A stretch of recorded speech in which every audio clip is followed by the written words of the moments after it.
लोग तो आज हम बात करेंगे कि आप सफलता के कितने निकट हैं, इसको आप कैसे ट्रैक करेंगे। कहीं आप गलत ट्रैक पर तो नहीं चल रहे हैं और कहीं आपको लोगों ने जो सलाह दी है वो सलाह सही है या फिर गलत है। कहीं ऐसा तो नहीं कि जिस टारगेट को आप हासिल करना चाहते हैं वो केवल एक दिवा स्वप्न यानी कि दिन का स्वप्न ही बनकर रह जाएगा, उसे आप रियलिटी में शायद कभी ना बदल पाएँ। क्योंकि सबसे पहले तो ये है कि जो आपका टारगेट है उस ओर ही आपको बढ़ते रहना है। अब अगर आपका टारगेट है यहाँ पर और आप चल रहे हैं यहाँ पर, तो फिर टारगेट अचीव नहीं कर पाएंगे। तो फ्रेंड्स, इसके लिए आप अपने सक्सेस ट्रैकर के लिए एक डायरी का इस्तेमाल कर सकते हैं। जी हाँ दोस्तों, एक डायरी जो कि आपकी एक सबसे अच्छी और सबसे सच्ची दोस्त हो सकती है। एक डायरी का इस्तेमाल करके आप अपनी ज़िंदगी को बिल्कुल एक नया स्वरूप दे सकते हैं। दुनिया में आज तक जितने भी लोग सक्सेस हुए हैं, जितने भी लोग सफल हुए हैं, जो आज सफलता के चरम बिंदु पर हैं, सभी के सभी लोग डायरी लिखते हैं और डायरी को फॉलो भी करते हैं, क्योंकि इसमें उनकी अंतरात्मा की बात लिखी रहती है और अंतरात्मा आपसे हमेशा बात नहीं करती है। आपने देखा होगा कि कुछ अच्छे विचार आपको कुछ समय के लिए आपके मन में आते हैं, आपको उद्वेलित करते हैं और फिर वो चले जाते हैं। और यही वो समय होता है जब उन अच्छे, जो आपके लिए ऐसे अच्छे विचार हैं, जो आपके गुड आइडियाज़ हैं, उनको आप तुरंत ही अगर डायरी में नोट डाउन नहीं करेंगे ना, वो बाद में आप कितना भी सोचेंगे वो चीज़ आपको याद नहीं आएगी। जबकि कहते हैं ना कि योर ब्रेन इज़ एवरीथिंग, आपके विचार ही सब कुछ हैं। अगर आप एक अच्छे विचार से घिरे हुए हैं, आप खुश रहेंगे और ज़िंदगी जो है वो सक्सेसफुल हो जाएगी। लेकिन अगर आपका विचार अच्छा नहीं है, आप बुरे विचारों से घिरे हुए हैं दोस्तों, तो सबसे बड़ी बात ये कि ज़िंदगी खतरे में है, ऐसा मान के आपको चलना चाहिए। तो आपकी डायरी आपकी बेहद मददगार होगी आपके लक्ष्य तक आपको पहुंचाने में, आपके मूड को अच्छा रखने में और आपके दिन का सबसे अच्छा उपयोग करने में। तो डायरी का इस्तेमाल कैसे करेंगे आप, ये मैं आपको बताने जा रहा हूँ। तो फ्रेंड्स, कोई भी परीक्षा हो, कोई भी आपका गोल हो, कोई भी आपकी परीक्षा हो जिसे आप क्रैक करना चाहते हैं, लाइक एज अगर आप बिजनेसमैन बनना चाहते हैं तो भी, और अगर आप किसी खास परीक्षा के बारे में सोच रहे हैं तो भी एक डायरी आपकी हेल्प कर सकती है। चाहे वो एलटी ग्रेड की परीक्षा हो, चाहे वो जीआईसी लेक्चरर की हो, जीडीसी की हो, टीजीटी या फिर पीजीटी की हो, या फिर यूपीपीसीएस हो, यूपीएससी की परीक्षा हो, तो ये तो और ज़रूरी हो जाता है। यानी कि जितना बड़ा लक्ष्य उतनी ज़्यादा हेल्पफुल रहेगी आपके लिए यह डायरी। तो फ्रेंड्स, कैसे इस्तेमाल करें, सबसे बड़ी बात ये होती है कि डायरी कैसे हमारे लिए हेल्पफुल हो सकती है। डायरी आप लिखना कैसे शुरू करें, तो देखो फ्रेंड्स, डेफिनेटली आप इसे फॉलो कीजिएगा। अगर आपकी ज़िंदगी में बदलाव नहीं आया ना, तो फिर आपके नीचे आके आप कमेंट कर देना कि सर मैंने 1 महीने तक, 15 दिनों तक डायरी लिखी है और कुछ भी सकारात्मक नहीं हो रहा है। ठीक है, तो डायरी का इस्तेमाल कैसे करना है, देखो आपके पास कोई ना कोई डायरी होगी, नहीं है मार्केट से ले लो। और अगर आप एक अच्छी डायरी खरीदना चाहते हैं तो मैं डिस्क्रिप्शन में लिंक दे दूंगा, वहाँ पर ऑर्डर करके अमेजन, फ्लिपकार्ट से भी आप डायरी को मंगा सकते हैं। तो डायरी का पेज दोस्तों आपके लिए गेम चेंजर होने वाला है।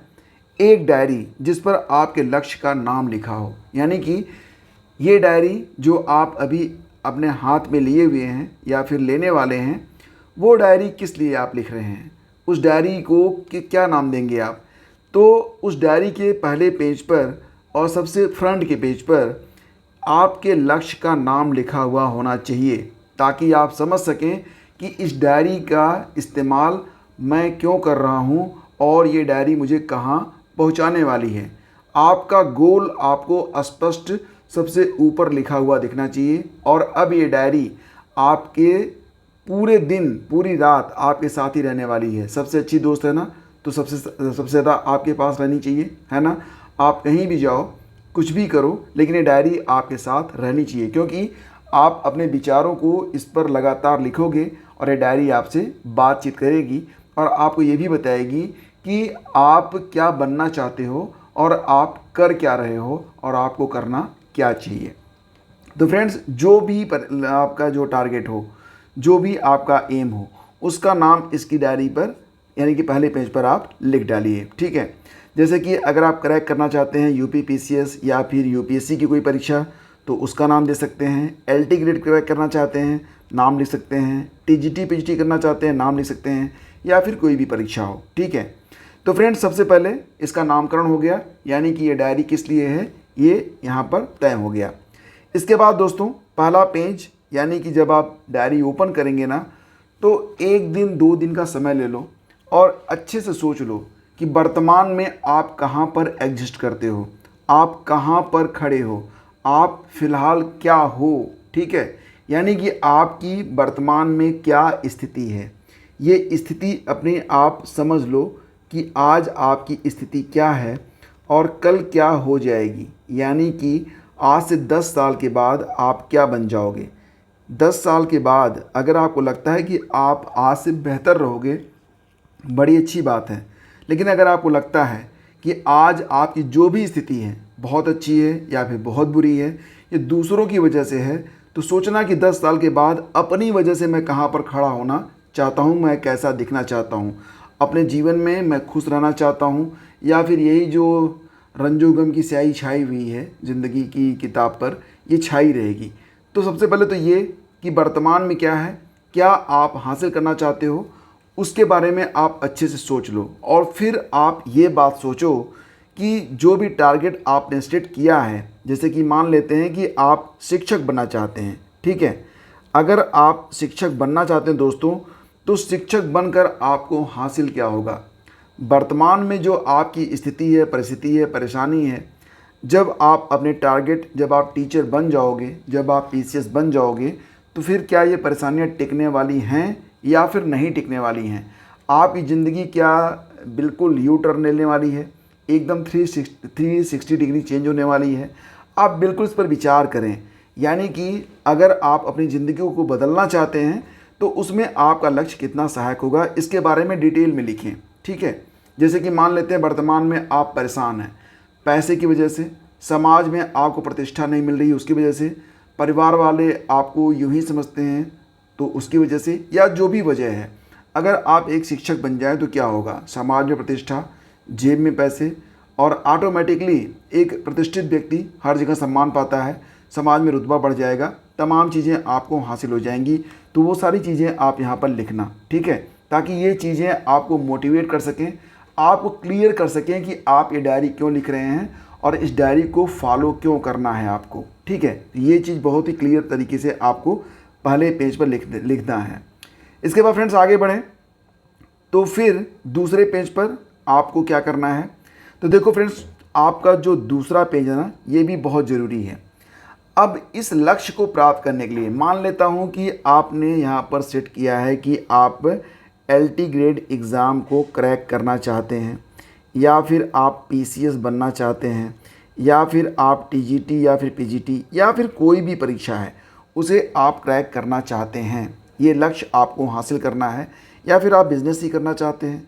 तो सोचना और अपनी डायरी में स्पष्ट लिखना अपने शब्द से। ये मत सोचना कि मैं कैसा लिखता हूँ, क्योंकि ये डायरी सिर्फ आप ही पढ़ोगे, कोई दूसरा नहीं पढ़ेगा, ठीक है। हो सकता है जब आप सफल हो जाओ तो बागबान की तरह आपकी ये डायरी छप भी जाए, तो अच्छी बात है। आप जो भी लिखोगे ना, कहा जाता है ना कि जब एक आदमी सक्सेसफुल हो जाता है तो उसकी गलती भी एक अच्छी बात मानी जाती है।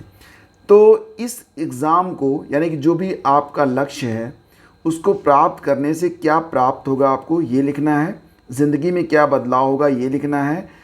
और आपको पता है ना कि ज़िंदगी में अंतिम लक्ष्य क्या होता है, ये होता है हैप्पीनेस, यानी कि खुशहाली। तो खुशहाली तो बहुत ज़रूरी है। अगर आप खुश ही नहीं हो तो फिर आपको क्या हासिल होने वाला है, कुछ भी नहीं।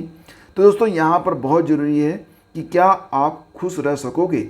अगर हाँ, इसका जवाब अगर हाँ है कि मैं खुश रहूँगा, देन फिर अब आपको कुछ नहीं सोचना है, अब आपको अपने तीसरे पेज पर आगे बढ़ जाना है। दोस्तों अब बात करते हैं तीसरे पेज के बारे में। अब यहाँ पर आपको क्या करना है, सबसे पहले अपने लक्ष्य को समझो।